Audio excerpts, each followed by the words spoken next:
Thank you very much. It's awkward to talk about money, isn't it? Really awkward as soon as anyone mentions the M word, and the second that they start to mention debt, all gets even more awkward. But I'm really thrilled to be here, and I'm really thrilled that spaces like this are encouraging us to talk about money, encouraging us to talk about financial well-being, because when we talk about lifestyle, what no one encourages us to do really early enough is any degree of lifestyle design, and to think about how we're going to afford the lifestyle that we want.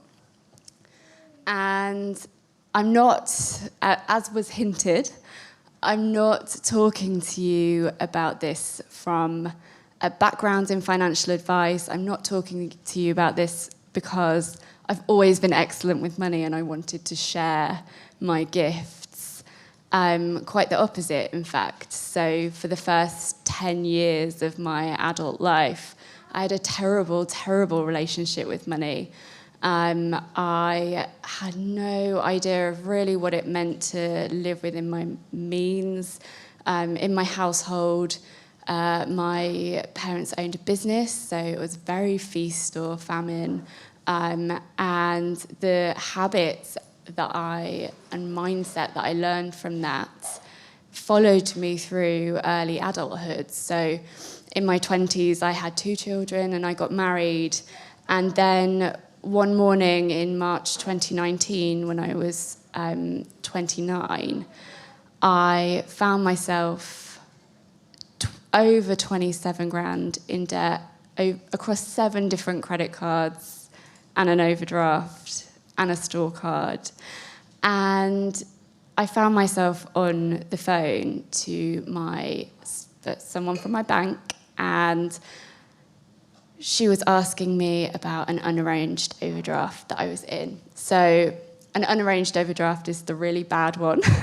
It's the one where you've gone over your limit and you used to be charged a daily fee, but things have changed a little bit in the way they do things.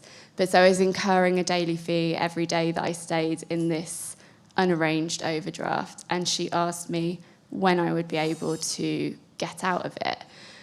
And this was the 16th of March, we're right in the middle of the month, and I said, it's going to be payday, it's going to be the end of the month. And she asked me a question that no one had ever asked me before in these limited conversations. I was not talking about money willingly at this point, and she asked me why, and I just heard myself say, there's just no money left. And I came off that call. She was very nice, she was very helpful, and she gave me some good pointers, and she refunded some fees.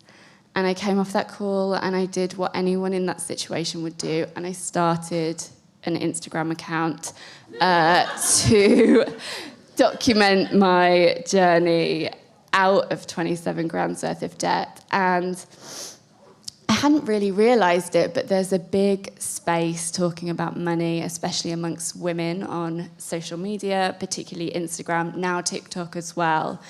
And it has really become a really interesting space to operate in.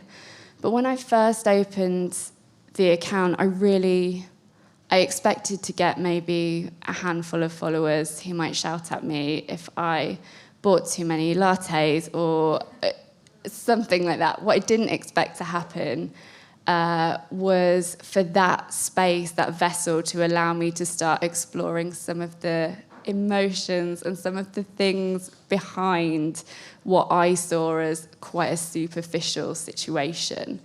And what I also didn't expect to happen was for people to find that interesting, and for people to identify and to have a flood of people saying, me too, I have been there and now I'm through it. I am right there now. Oh, you think that's a lot of debt? Check out my credit card balance. So, and then over the course of the next 2 years, I realised that it wasn't really about the money. It was about all of the things surrounding that. And I realised how many areas of my life money had gotten its tendrils into. And instead of just, I worked very hard to pay down those balances, but instead of just focusing on the money, I started to think about the behaviour and the supporting muscles that we never talk about when it comes to money. And I think that for so many people, there is a chasm between where they are and the financial advice and information that they need. And that chasm is shame and fear of judgment and underconfidence.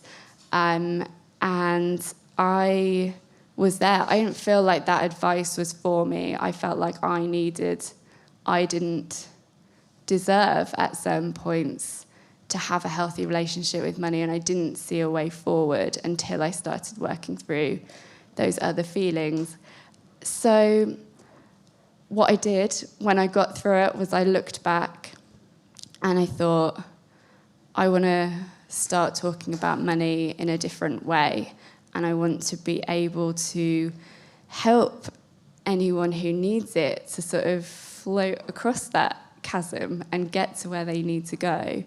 And I sort of narrowed it down into 5 steps, mainly because you have to, because it's a good book title, but also because having some actionable steps towards what can sometimes feel like an absolutely huge goal. I mean, like, who here has had to save a house deposit recently?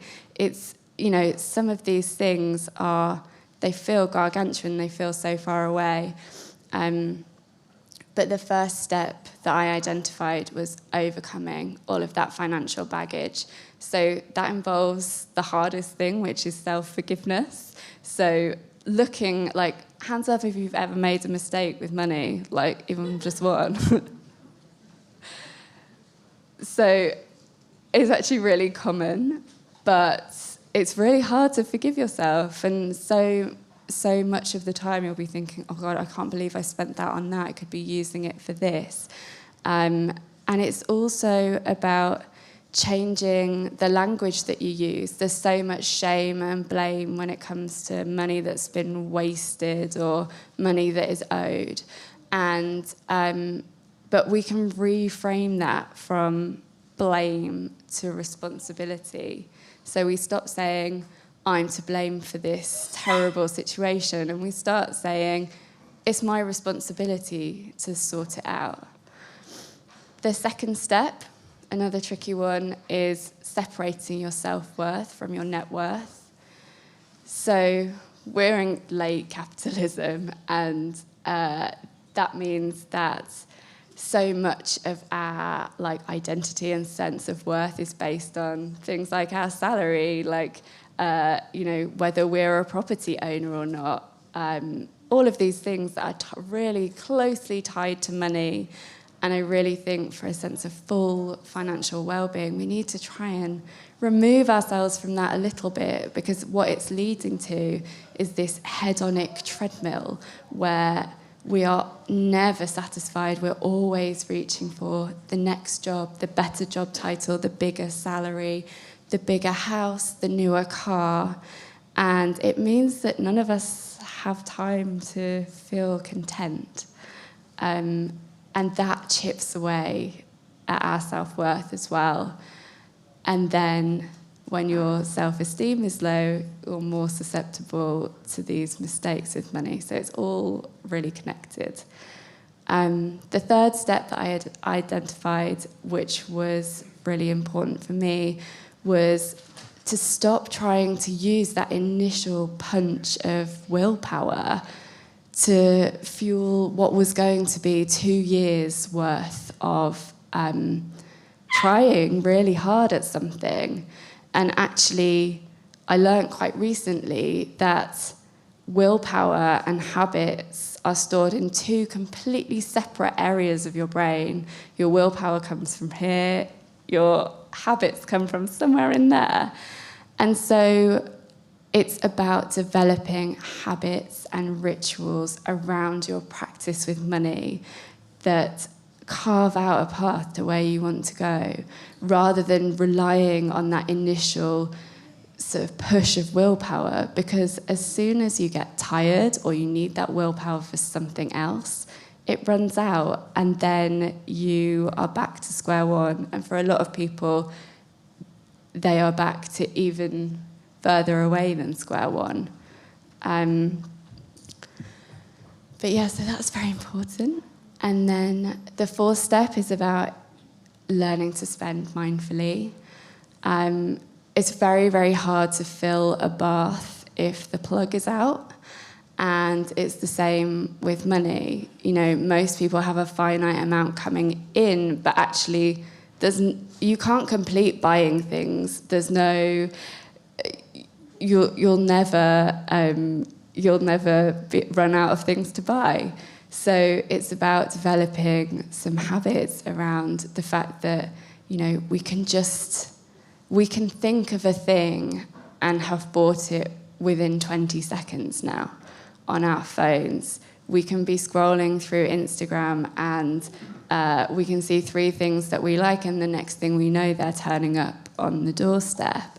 And I think a lot of people especially struggled with this during the pandemic, because all of our other sources of that dopamine hit were gone. Like, people couldn't go to the gym, we weren't spending time with friends and family, and a lot of people really turned to online shopping for that buzz, whether it is, you know, and shopping's something that's really gendered, but I also know loads of men who ordered like loads of things online. My husband has got so many goalkeeper gloves now. He's never going to get through all of those. He's not even a goalkeeper. He is a goalkeeper. But yeah, so it's about having some mindful practices around our spending. Can we put into place some barriers? Can we have a phone curfew if we find that we spend late evening because we're bored or lonely or tired? Can we create a list of things that we want and leave them there, and then maybe we won't want them again? So cute. I've got a little boy that age. But yeah, can we find an accountability partner where, you know, and that doesn't have to be a formal arrangement. That can be like you phone your sister at 9:30 p.m.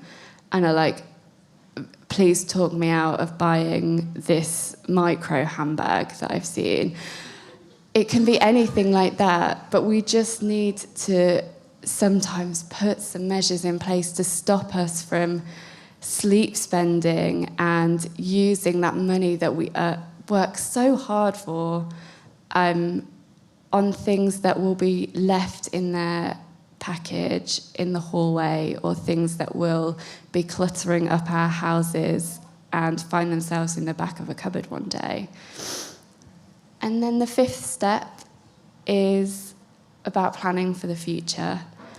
So I don't know about all of you, but it has been very clearly demonstrated to me in the last 2 years, and then again in the last 2 weeks, how little of my life in the broader sense I have any degree of control over. And so having a plan for the future, having a financial safety net is something that I really advocate. I think feeling okay financially in the moment is brilliant. Knowing that things aren't going to fall off a cliff in the future is the only way to feel properly sort of financially well. And the 2 things that people say to me time and time again when I talk about what they want, what would financial well-being look like for them, is freedom and security. and they go hand in hand. You can't really have one without the other. You need to feel secure in order to feel free, and freedom is a really nice side effect of security. And I think that having been through the journey, we have to call it that, there's no other word, I'm so sorry, that I've been through over the past few years, being able to finally look forward instead of looking back when it comes to money is a feeling like no other. And so that's why it's my step 5. And yeah, thank you for listening.